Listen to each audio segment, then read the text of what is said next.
நண்பர்கள் அனைவருக்கும் வணக்கம். வெல்கம் டு மை சேனல் தென்றல் பாரதி ஃபோட்டோகிராஃபி. இந்த வீடியோவில் நம்ம என்ன பார்க்க போகிறோம் அப்படின்னா, ஒரு கேன்வாஸ் டெக்ஸ்சர் எஃபெக்ட் கொண்ட ஒரு பேக்ரவுண்ட் வந்து உங்களுக்கு வந்து ஃப்ரீயாக கொடுத்துருக்கேன். ஓகேங்களா? இது உங்களுக்கு நல்லா தெரியும்னு நினைக்கிறேன். ஒரு மாதிரி அந்த ஃபேப்ரிக் எஃபெக்ட் கிடைக்கும். ஓகேங்களா? நல்லா பாருங்கள். இது மாதிரி ஒரு 10 விஷயம் கொடுத்துருக்கேன். இது எதுக்காக யூஸ் ஆகுது, இது என்ன பண்ணுறது அப்படின்னு கேட்குறீங்களா? கண்டிப்பாக சொல்கிறேன். இது வந்து உங்களுக்கு டிஜிட்டல் பெயிண்டிங் பண்ணும்போது அந்த பேக்ரவுண்ட் கிரியேட் பண்ணுறதுக்கு இந்த மாதிரியான ஒரு எஃபெக்ட் உங்களுக்கு ரொம்ப யூஸ்ஃபுல்லாக இருக்கும். ஓகேங்களா? அது எப்படின்றத இப்போ நான் உங்களுக்கு எக்ஸ்பிளைன் பண்ணுறேன். இதெல்லாம் கொஞ்சம் நீங்கள் டவுன்லோட் பண்ணி எடுத்து வச்சுக்கோங்க.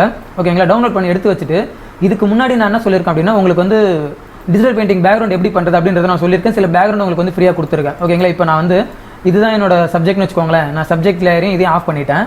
இப்போ பாருங்கள், இது என்னோட பேக்ரவுண்டுன்னு வச்சுக்கோங்களேன். இந்த பேக்ரவுண்டு நார்மலாக பார்க்குறதுக்கு ஒரு எஃபெக்டோடு இருக்கும். இப்போது உங்களுக்கு கொடுத்துருக்கேன் இல்லைங்களா இந்த கேன்வாஸ் எஃபெக்ட்டு, இதை ஓப்பன் பண்ணுங்கள். இதுக்குள்ளே நிறைய ஒரு 10 ஃபைல் இருக்குது. இந்த 10 ஃபைலையும் பாருங்கள். உங்களுக்கு எந்த மாதிரி ஒரு கேன்வாசிங் உங்களுக்கு பிடிச்சிருக்கு அப்படின்னா, இப்போ இது எனக்கு நல்லா இருக்குன்னு தோணுச்சுன்னா, இல்லை எது மாதிரி உங்களுக்கு பிடிச்சிருக்கோ இந்த இதை எடுத்துக்கோங்க. இது வந்து 9 இதை எடுத்துக்கிறேன். இந்த 9 ஓப்பன் பண்ணி என்ன பண்ணுறேன், கொண்டு போயிட்டு ஃபோட்டோஷாப்பில் ஓப்பன் பண்ணிடுறேன். இப்போ இதை வந்து என்ன பண்ணுறேன், என்னோட அந்த டாக்குமெண்ட்டுக்கு நான் மூவ் பண்ணுறேன். இப்படி மூவ் பண்ணிவிட்டு நீங்கள் என்ன பண்ணுங்கள், இப்போ வந்து பிளெண்டிங் மோட் ஆப்ஷனையும் இல்லை வந்து ஒப்பாசிட்டியை சேஞ்ச் பண்ணி பாருங்களேன் என்ன நடக்குதுன்னு. நான் பெருசு பண்ணிக்கிறேன்.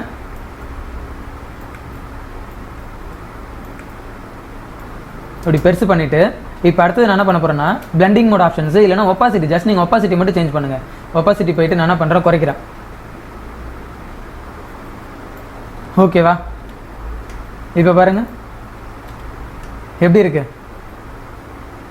ஒரு டெக்ஸ்சர் எஃபெக்ட் கிடச்சிருச்சு இல்லைங்களா? இது மாதிரியான ஒரு டெக்ஸ்சர் எஃபெக்ட், அதாவது ஒரு ரியலிஸ்டிக்காக இருக்கும். இதுக்கு மேலே நம்ம ஃபோட்டோ வந்து வச்சோம் அப்படின்னா பார்க்குறதுக்கே சூப்பராக இருக்கும்.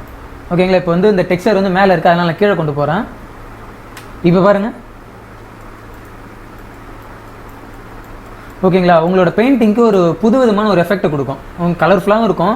அதே நேரத்தில் இது பார்க்குறதுக்கு கொஞ்சம் நம்ம ஒரு ஃபேப்ரிக் மேலே வந்து நம்ம வந்து பெயிண்ட் பண்ண மாதிரியான ஒரு எஃபெக்ட் வந்து கொடுக்கும். ஓகேங்களா? இதை ட்ரை பண்ணி பாருங்கள். கண்டிப்பாக இதை நான் வந்து அப்போது வந்து சொல்ல மறந்துட்டேன். சரி, இப்போ சொல்கிறதோடு இல்லாமல் அதுக்கு தேவையான சில டாக்குமெண்ட்ஸ் உங்களுக்கு வந்து ஃப்ரீயாக கொடுக்கலாம் அப்படின்ற மாதிரி நான் பிளான் பண்ணி தான் கொடுத்துருக்கேன். இதே மாதிரி நீங்கள் உங்களுக்கு பிடிச்ச மாதிரி நிறையா வெப்சைட்டில் கிடைக்கும். நிறையா டவுன்லோட் பண்ணுங்கள். ஓகேங்களா? டெக்ஸ்சர் எஃபெக்ட்டு, அப்புறம் வந்து இன்னும் அந்த பிரிக் எஃபெக்ட்டு அப்படின்னு சொல்லி நிறைய இது மாதிரி கேன்வாசிங் எஃபெக்ட் நிறையா இருக்கும். நீங்கள் கேன்வாஸ் டெக்ஸ்சர்னு போட்டிங்கனாலே நிறைய கிடைக்கும். அது எல்லாத்தையும் டவுன்லோட் பண்ணிக்கோங்க. டவுன்லோட் பண்ணிவிட்டு இது மாதிரி நீங்கள் வந்து கொடுத்து அதோட ஒப்பாசிட்டி மட்டும் நீங்கள் கம்மி பண்ணுங்கள். அப்படி இல்லைனா பிளெண்டிங் மோட சேஞ்ச் பண்ணுங்கள். சேஞ்ச் பண்ணிங்கன்னா உங்களுக்கு இது மாதிரியான ஒரு எஃபெக்ட் வந்து கிடைக்கும். பார்க்குறதுக்கு நல்லாயிருக்கும். சில பேர் வந்து இந்த ஸ்கின் டெக்ஸ்சர் இருக்கு இல்லைங்களா, இந்த டெக்ஸ்சரை கொண்டு போயிட்டு ஸ்கின்னுக்கு மேலே கூட அப்ளை பண்ணுவாங்க. இது இப்படி மூவ் பண்ணிவிட்டு இப்போ நான் அந்த ஸ்கின்னுக்கு வச்சிடுறேன். ஃபோட்டோக்கு மேலே கொண்டு வந்துட்டு இந்த டெக்ஸ்சர் வந்து என்ன பண்ணணும் அப்படின்னா, என்னோட ஸ்கின்னுக்கு மட்டும் தான் வேணும். அதனால் என்ன பண்ணுறேன், இங்கே கிளிப்பிங் மாஸ்க் கொடுக்குறேன். ஆல்ட்டை பிடிச்சிட்டு இப்படி கிளிக் பண்ணனா கிளிப்பிங் மாஸ்க் வரும். இப்போது இந்த டெக்ஸ்சர் பார்த்தீங்கன்னா ஸ்கின்னுக்கு மட்டும் அப்ளை ஆகிடும், அதாவது அந்த ஃபோட்டோக்கு மட்டும் அப்ளை ஆகிடும். ஓகேங்களா? அப்படி அப்ளை ஆனதுக்கப்புறம் நீங்கள் என்ன பண்ணுங்கள், இப்போது ஒப்பாசிட்டி கம்மி பண்ணி பாருங்கள். கம்மி பண்ணதுக்கப்புறம் பார்த்தீங்கன்னா இப்போ உங்களோட ஸ்கின்னே பார்த்தீங்கன்னா ஒரு மாதிரி அந்த வரைஞ்ச மாதிரி ஒரு எஃபெக்ட் கிடைக்கும். பார்க்குறதுக்கு நல்லாயிருக்கும். ஓகேங்களா?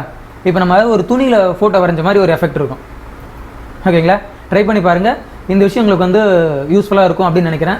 இதை ட்ரை பண்ணி பார்த்துட்டு எப்படி இருந்துச்சு அப்படின்றத கீழே கமெண்ட் செக்ஷனில் பதிவு பண்ணுங்கள். அடுத்த வீடியோவில் உங்களை வேறு ஒரு கண்டென்ட்டோட சந்திக்கிறேன். நன்றி.